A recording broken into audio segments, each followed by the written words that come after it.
भारत का बजट। इस खास कार्यक्रम के साथ हम हुए हैं हाजिर। केंद्रीय मंत्री निर्मला सीतारमण आज संसद में अंतरिम बजट उनके द्वारा पेश किया गया। लोकसभा चुनाव से पहले पेश हुए इस बजट पर देश भर की नजर रही। बजट में महिलाओं, किसानों, युवा और रक्षा पर खास फोकस रहा। सरकार के अंतरिम बजट से देश में दिवाली जैसा माहौल है। हर वर्ग में खुशहाली है। महिलाओं और किसानों और युवाओं के चेहरों पर खुशी है। भारत 24 ने देश के मन की बात जानने की कोशिश की। देश के अलग अलग हिस्सों से भारत 24 ने महिलाओं, किसान, युवाओं, कारोबारियों से बातचीत की। सभी मोदी सरकार के अंतरिम बजट की दिल खोल करके तारीफ कर रहे हैं। अंतरिम बजट में निर्मला सीतारमण ने रक्षा बजट के लिए 6.2 लाख करोड़ रुपए की घोषणा की। इस बजट का सबसे बड़ा हिस्सा रक्षा में जा रहा है। पिछले साल देश का रक्षा बजट 6.02 लाख करोड़ रुपए था, जो इस बार बढ़ा करके 6.20 लाख करोड़ कर दिया गया। साथ ही डीप टेक टेक्नोलॉजी को बढ़ावा देने की भी बात कही गई। आपको अब सुनवाते हैं रक्षा बजट पर देश की राजधानी दिल्ली क्या कहती है। The defense of any country, the defense forces are the background of that country. Unless and until the defense forces of that country are strong, that country cannot stand strong. It cannot defend itself, right? Okay. So last year, the year 23 to 24, we saw the defense budget had increased from about 12.95%, which meant at that time, which was existing 5.25 lakh crores, that went on further to 5.94 lakh crores. So this year, till the time a government is formed for the next 5 years again, this year, interim in that time, we have taken some steps. I would say some moves we have taken, which is wise. Nirmala Sitharaman ने आज देश का budget पेश किया और जिसमें हवाई ख्वाब नहीं थे, जमीन पर योजनाओं को लाने की गारंटी थी। देश जिनकी मेहनत से आगे बढ़ता है, उन व्यापारियों को आगे बढ़ाने की गारंटी वाला आज बजट पेश किया गया। हर बार के बजट से व्यापारियों को उम्मीद होती है कि उसमें हमसे जुड़ी कुछ खास योजनाएं जरूर होंगी, घोषणाएं होंगी। इस बार के बजट में भी व्यापारियों को कुछ ऐसी ही उम्मीदें थी। वित्त मंत्री निर्मला सीतारमण ने इस बार बजट में व्यापारियों को राहत देने का काम किया। व्यापारियों के लिए अहम घोषणाएं उनके द्वारा की गई। बजट है वो मुझे अच्छा भी लगा एक महिलाओं के लिए कि लखपति दीदी करके जो अभी नया स्कीम आया है कि मतलब जो गांव में रहने वाले महिला है या यहाँ पे जिसी के पास कुछ भी जॉब नहीं है, कुछ भी नहीं करते, तो वो घर में बैठ के भी छोटा व्यवसाय करने के लिए गवर्नमेंट उनको लोन प्रोवाइड करती है, जो बचत गट योजना। तो पहले वो कुछ कम अमाउंट था, अभी वो थोड़ा बढ़ा के मिल रहा है, तो वो बहुत अच्छा ही है कि मतलब महिला भी घर पे बैठ के कुछ कर सकते हैं, मतलब जिनको जॉब नहीं है। हाँ, वो तो अच्छा ही है क्योंकि बहुत सारे शहरों में ऐसा है कि उनको नहीं मिलता है जॉब वगैरह, लेकिन यहाँ पे हमको मिल रहा है तो हमने उसका फ़ायदा लेना चाहिए। आज का जो अंतरिम बजट आया बहुत ही अच्छा है और हमें लगता है कि इससे सरकार की नीतियों का खुलासा होगा और सरकार बहुत ही अच्छे तरीके से गरीब लोगों की सेवा कर पाएगी। क्या व्यापारी वर्ग इस बजट से संतुष्ट रहेंगे? हाँ, पूरे मुझे तो लगता है जितने भी व्यापारी लोग हैं इस अंतरिम बजट से बेहद खुश होंगे। कई बार कहा जा रहा था कि जीएसटी को लेकर सरकार को इस पर अमल करना चाहिए। इस बजट में जीएसटी को लेकर क्या कुछ कहा गया? फिलहाल मैंने पूरा जीएसटी का अपना पूरा बजट का जो ड्राफ्ट है वो पढ़ा नहीं है, परंतु मुझे लगता है सरकार इस विषय में कोई ना कोई अच्छी पहल करेगी। टैक्स स्लैब में तो चेंजेस होना चाहिए। जीएसटी को लेकर क्या? हाँ, जीएसटी लेके तो ठीक है, थोड़ा और कुछ कम हो सकता है तो अच्छा है।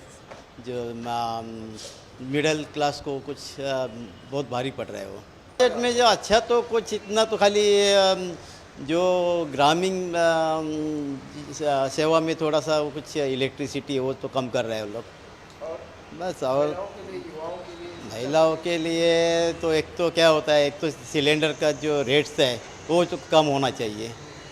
महिला वर्ग के लिए तो वही एक बजट ज़्यादा भारी पड़ रहा है।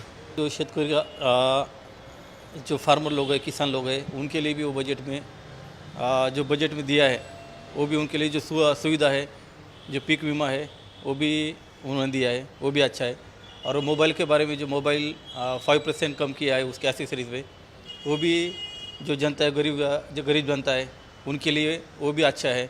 और इलेक्ट्रिसिटी उसके लिए जो बिल है वो भी उन्होंने ये बजट के लिए सीतारमण ने अच्छा निर्णय लिया है। महिलाओं के लिए क्या है, युवाओं के लिए क्या बजट में? महिलाओं में जो हमारी दीदी लखपति जो योजना है वो महिलाओं के लिए बहुत अच्छी योजना है। उस योजना से महिलाओं का विकास, जो बाल कल्याण विकास जो है वो महिलाओं के लिए योगदान अच्छा है।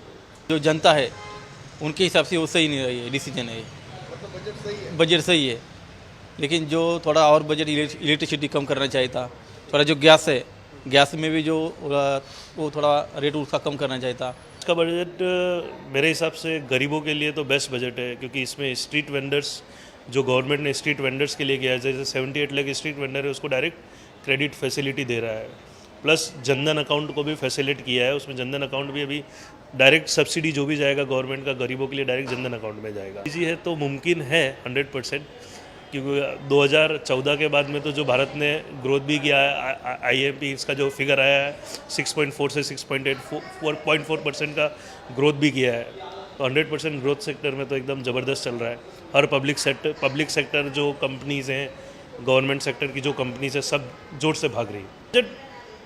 मतलब इस बजट में कुछ ज़्यादा ऐसा कोई इनकम टैक्स के स्लैब और ये सब चीज़ तो कुछ ज़्यादा किया नहीं है। अच्छा लगा कि महिलाओं के लिए और थोड़ा ज़्यादा उन लोग ने फैसिलिटी निकाला है, स्कॉलरशिप स्कीम्स निकाली है हम लोग जैसे स्टूडेंट्सों के लिए।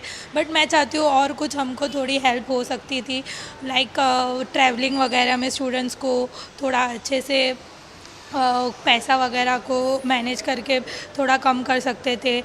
इंटर्नशिप कर सकते थे बच्चों लोग के लिए, तो वो लोग कुछ नया सीख पाए, आगे हमको कुछ काम आए और हमको भी पता चले कि हमको कैसे आगे बढ़ना है। तो इन सब से क्या होगा? देश आगे बढ़ेगा। इसके अलावा सरकार देश में ईवी इंफ्रास्ट्रक्चर तैयार करेगी। इलेक्ट्रिक गाड़ियों के लिए चार्जिंग स्टेशंस बनेंगे। प्रमुख शहरों में मेट्रो और मनोभारत का विस्तार होगा। महानगरों के पास के शहरों की कनेक्टिविटी आसान होगी और ज्यादा बढ़ेगी। देखिए, प्रधानमंत्री नरेंद्र मोदी शिक्षा के क्षेत्र में नई क्रांति लेकर के आए हैं। मोदी सरकार ने शिक्षा के क्षेत्र में शानदार काम किया। छात्र छात्राओं के भविष्य को उज्जवल बनाने के लिए मोदी सरकार ने देश में कई स्कूल कॉलेज खोले। छात्र छात्राओं की पढ़ाई में आसानी के लिए कई सुविधाएं उपलब्ध करवाई गई, जिससे छात्र और छात्राएं इल्म की नई इबादत लिख सके। आइए आपको सुनवाते हैं कि बिहार की राजधानी पटना के लोगों का इस पर क्या कुछ कहना है।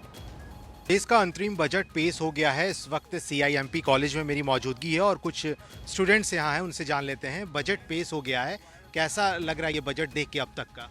अब तक का बजट तो कुछ चेंजेस नहीं है, अभी तक लास्ट ईयर जैसा सेम ही है। बट स्टार्टअप्स पे ज़्यादा फोकस किया गया इस बार। एजुकेशन को बढ़ावा देने की कोशिश कर रही है ये बजट। और हाउसेस, जैसे बहुत सारे हाउसेस लोन्स है, जो लोग रेंट में रह रहे हैं उनके लिए बहुत कुछ किया जा रहा है इस बार। कुछ और एजुकेशन को लेकर के कुछ और एक्सपेक्टेशन था आप लोगों का? एक्सपेक्टेशन तो यही थी कि एजुकेशन को और बढ़ावा दिया जाए। जैसे इसमें बताया भी गया है कि एग्जिस्टिंग इंफ्रास्ट्रक्चर को यूज़ करके मेडिकल कॉलेजेस को और भी मेडिकल कॉलेजेस बनाए जा रहे हैं, जो कि एक बहुत अच्छी बात है। आपको क्या लग रहा है, क्या बजट में होना चाहिए था? और जैसे फर्स्टली तो हम लोग अगर देखें तो इनोवेशन बहुत ही ज़रूरी है, क्योंकि वो GDP में बहुत मेजर कंट्रीब्यूशन देता है। तो मोस्टली जो हमारी फिनांस मिनिस्टर है निर्मला सीता